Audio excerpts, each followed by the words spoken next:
parapọ̀ pè mí ó ká bá wọn gbóòlùwàgà. Happy birthday to you, abiyamọ tó mọyì ọmọ. Bóyá jẹ́ ríjó lẹ́sẹ̀ rẹ̀ màmá kájọ máa gbóòlùwàgà. Rí pọ́jọ́ bí rẹ̀ gan lè jẹ́ it's your birthday yeah.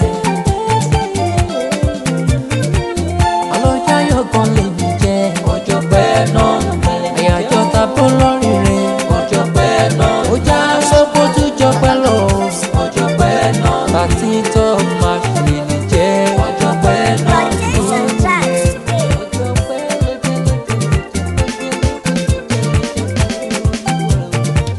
Nípa ọdẹ ilé rẹ̀ o, ilé fàdà rẹ̀. Màmá rẹ̀ kí bọ́ọ̀dé ilé rẹ̀ o, ilé fàdà rẹ̀. Ó kìkì lọ́rọ̀ bí ṣá ilé bàbá tó bí ọlọ́mọ. Òjòrò kan mo kò yí kọ́lá ẹ̀yìn náà ni.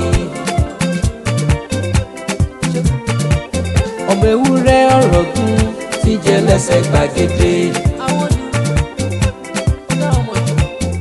Àgùntàn rògún tí jẹ lẹ́sẹ̀ yàrá.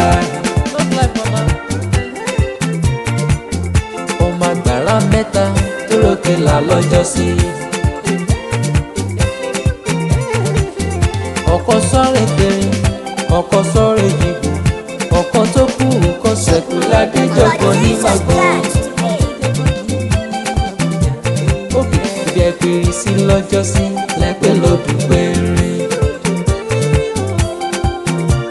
Àní bí ẹ pàgò sí kọ́ lẹ́pẹ́ lọ́kẹ́ jìgbó. Ẹ gbọ́ ìlà ológun rárá ẹ̀bùn ṣàlòkùn ńlá.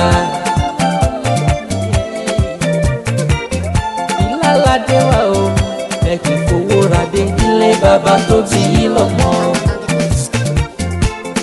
Abiyamọ Adùnní Felicia abiyamọ mo kí ọ káàbọ̀ sí lọ́dún tuntun rẹ ni. Àlọ́jọ́ bí yàrá sọ ẹ̀ sówó wá sọ ẹ́ sọ́lá sọ ẹ́ sì lè rọ̀ lọ ní bú ọ̀rẹ́. Àlọ́jọ́ ayọ̀gàn lè mí jẹ́ ọjọ́ pẹ́ náà ni. Àyájọ́ ta bó lórí rẹ̀ ọjọ́ pẹ́ náà ni. Ó já sọ́pọ̀ tó jọ pẹ́ lọ ọjọ́ pẹ́ náà ni. 13th of March lè ní jẹ́ ọjọ́ pẹ́ náà ni.